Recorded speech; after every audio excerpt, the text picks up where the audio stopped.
All right. Good evening, everybody. I am bringing you this little devotional tonight. I apologize in advance. I'm doing my own recording tonight, which I've never done before. So this is all kind of new. I'm not just staring at a camera. I'm staring at my own face looking back at me in a camera, which is very awkward. But I wanted to bring you this devotional tonight. We're not having a live stream of our services tonight. Tonight's business meeting. And so I wanted to bring you just a little short devotional to kind of give you something for tonight and a little word for tonight.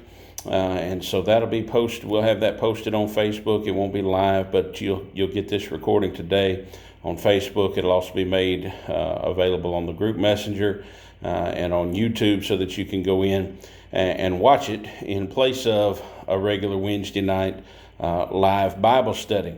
So all that being said, we're going to jump right into it. We're going to be in Psalm 122 tonight, in just one verse, verse number 1 of Psalm 122. It's one very simple verse that contains some wonderful insight into David's experience going into the house of the Lord for worship. And so let's start with reading the scripture. It says in Psalm 122:1, I was glad when they said to me, let us go into the house of the Lord. I was glad when they said unto me, let us go into the house of the Lord. And that's just the verse I want us to consider tonight. It was my devotional verse a couple of days ago, and as I thought on it and reflected on it, the Lord really just spoke to me a few things that I wanted to pass along and share with you tonight. And so I just pray that this will be a blessing to you and just some things to think about as we consider this one verse. One of the first things that I see in this text is found in those first three words, I was glad. And so what we see out of David is an attitude, an attitude of joy, an attitude of celebration with being able to go and to worship in the house of the Lord. Glad is actually a Hebrew verb which means laughter or joyous delight. So when David says he was glad, it's not the same as we might think of the term glad. A lot of things might make us glad, but joyous delight really communicates something stronger than just what we would think about in terms of being glad about something. He was excited. He was thrilled, might be the term we would use. Very, very happy to be able to go into the house of the Lord for worship. And so I want you to see that David, as he enters the Lord's house, it is a celebrated worship that David is partaking of, a celebrated worship. David had been dealing with hard times. David had been going through some adversity in his personal life, and also as he was trying to rule his kingdom, he was dealing with adversity. And so he's at a point in his life, in fact, David is at a point in his life at this point where he feels distant from God. He's done some things. He's had some sin in his life.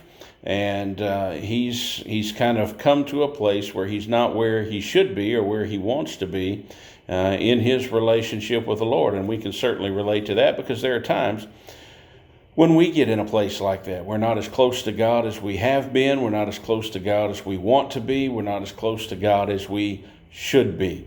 And that's where David is.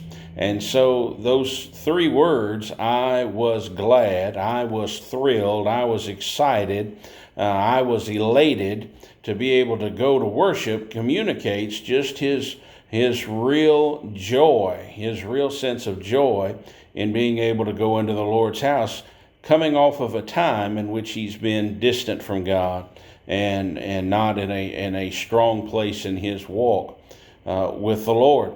And so one of the things when we look at this verse, I want you to see that this is a celebrated worship, that David has a sense of joy over being able to go and worship the Lord. And I want you to know tonight, and I just want to pass this to you tonight, it's just something that was impressed on my heart.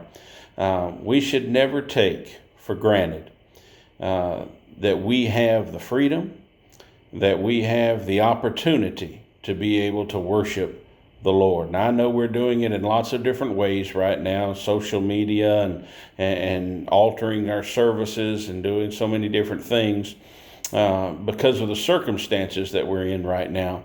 But folks, we should never take for granted that we have the freedom and that we have the opportunity to worship the Lord. And along with that, quite often, I think we can be guilty of worshiping the Lord with the wrong attitude. David has a great attitude here about being able to go and worship the Lord in the Lord's house. It's one of celebration, it's one of excitement, it's one of joy. He's glad. But often we can be guilty of worshiping with the wrong attitude. Sometimes we worship with an attitude of obligation rather than celebration. We come into the Lord's house with the mindset of, well, this is what I have to do, or this is what I always do. And so we come in not with an attitude of celebration, but with an attitude of obligation. Sometimes we come in with an attitude of dedication.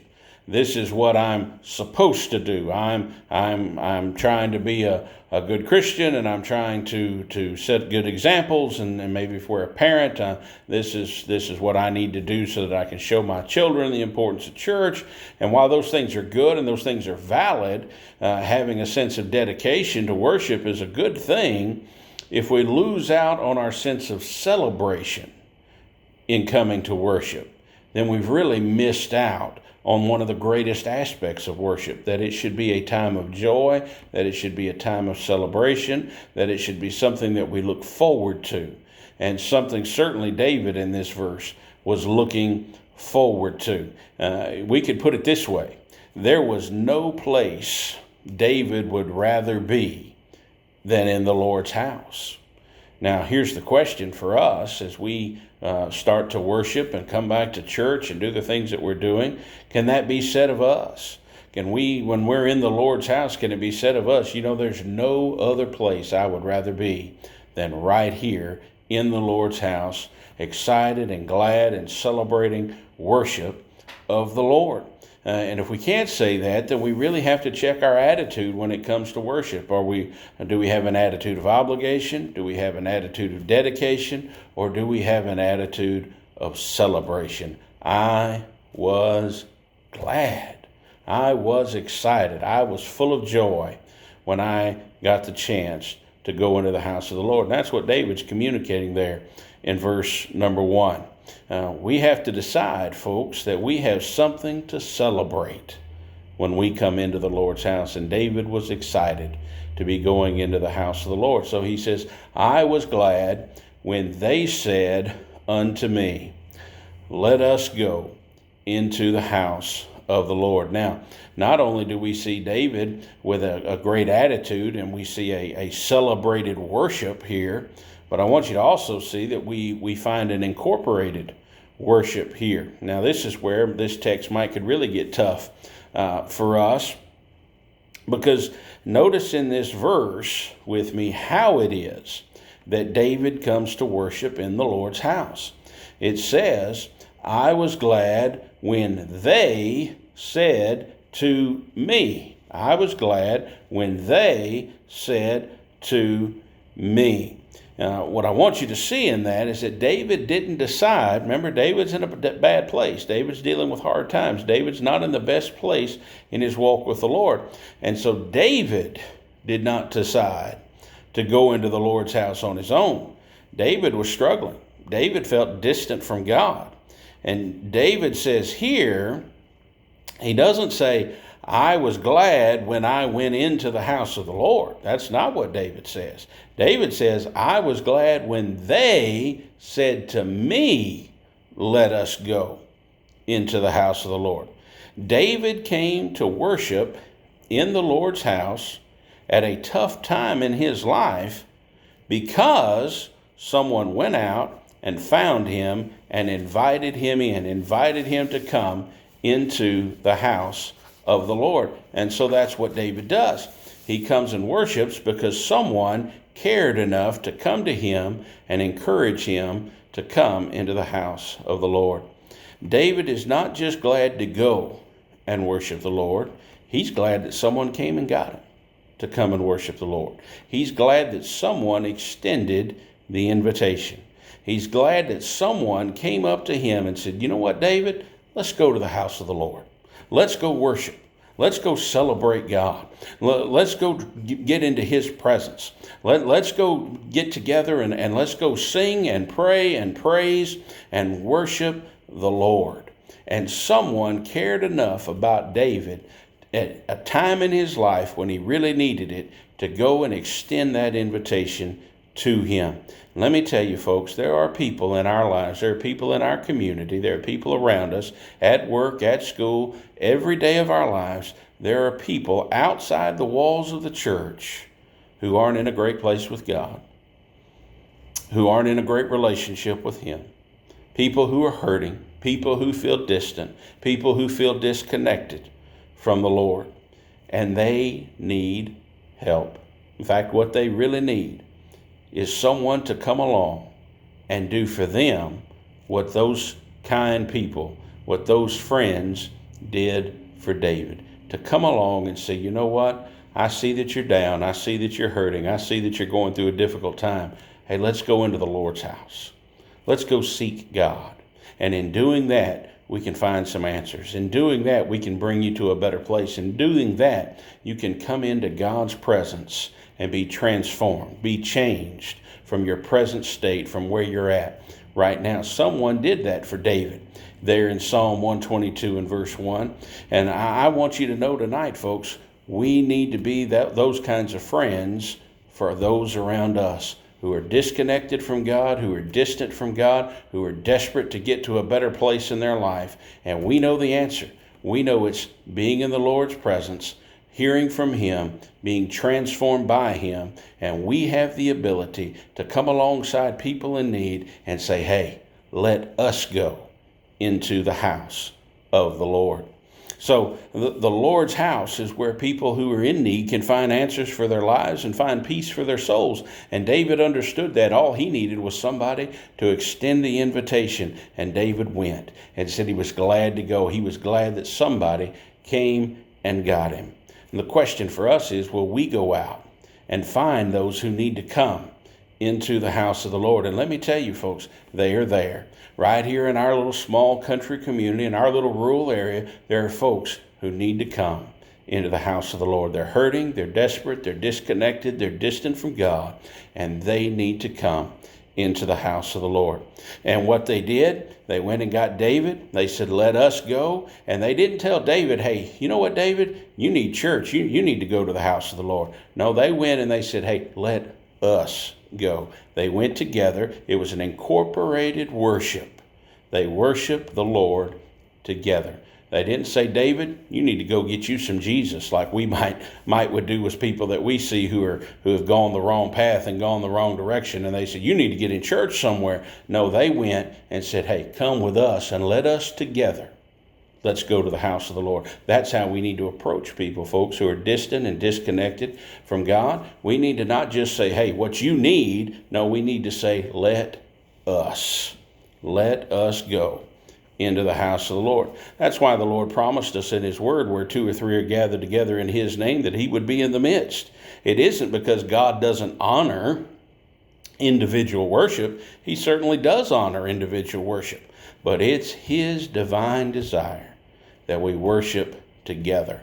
Let us go. And so I want you to see that. I want you to see that incorporated worship. I want you to see that celebrated worship as David comes into the Lord's house.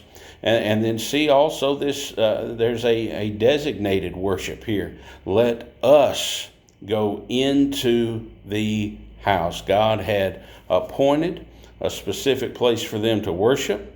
And God has still appointed specific places for us to worship today. The church is God's designated place to worship. And He has that for us. He doesn't just want us to gather together and worship. That's a part of it. But He has a place together for us to come and worship Him. So they went together into the house. And then we see also another aspect of that, into the house of the Lord. I want to leave you with this thought. They knew whose house they were going into. It wasn't David's house, nor the other worshipers' house. It was the Lord's house. And I want you to think about this thought. In your house, you get what you want, right? You watch what you want to watch on TV. You go and do what you want to do. In your house, it's your way. So with that thought in mind, let me say this. When we come into the house of the Lord, it's His house. It's His house, and that means it's all about Him, and it's all about things being done His way. Worship's a very simple thing when we focus it all on the Lord and understand that it's His house. When church starts to get complicated? Church starts to get complicated when it becomes all about us, when it becomes all about our issues, when it becomes all about what we want and all the things that we want to try to have happen and what we want church to be about. But worship and church are very uncomplicated things, friends, when we make it all about Jesus. How should we worship? We should worship like David did, with a sense of gladness, a celebrated worship. We should worship with each other. There are folks that we need to go and to invite to come and join us in worship. It's an incorporated worship into a specific designated place, into the house. And then a very uncomplicated worship into the house of the Lord. It's His house. It's all about Him. And the way we should worship, friends, is we make it all about Jesus. It is His house. Worship should be a time of celebration, and it was in David's life. After some dark days, some difficulties, some really big struggles that David had, somebody had taken the time to come along in David's life and say, hey, David, let's go to the Lord's house. What a wonderful, wonderful thing to do for someone in need. We have so much opportunity right now. People who are hurting, people who are concerned, people who are questioning, people who are consumed with doubts and fears. And we have the opportunity right now to come alongside and say, hey, I see you struggling. I see you hurting. Let's go. Let us go into the house of the Lord. His house, His way, making it all about Jesus. Some things to think about this week. God bless you till we see you Sunday.